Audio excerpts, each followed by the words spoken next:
যদি তোমার ফিরতে মন চায় রাস্তা একটা আছে। 40 বছর নামাজ আদায় করো না, 50 বছর নামাজ আদায় করো না, এই পৃথিবীর যত ধরনের নেশা আছে কোনোটা তুমি বাদ দাও নাই। এই এলাকার অমুক তুমুক যত খারাপ বাজে মেয়ে আছে সবার সাথে তোমার বাজে সম্পর্ক ছিল, তুমি একটা বাজে ছেলে, সে একটা বাজে মেয়ে। ওকে, সমস্ত গায়কের গান, সমস্ত নর্তকীর নাচ তুমি উপভোগ করেছো।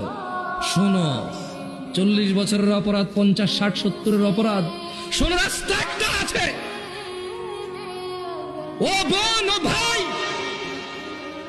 রাস্তা একটা আছে, আমি বলে দিয়ে যাই।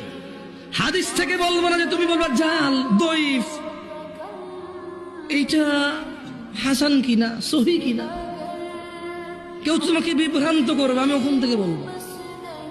আমি তোমাকে কোরআন থেকে বলবো, সূরা ফুরকান আয়াত থেকে। তিনি সুবহানাহু ওয়া তাআলা বলছেন, এই পৃথিবীর, এটা শুধু মুসলমানদের জন্য না, কিন্তু এটা শুধু মুসলমানদের জন্য না, এই পৃথিবীর সবার, সব অপরাধীর জন্য। তিনি বলছেন ইল্লা মান তাব,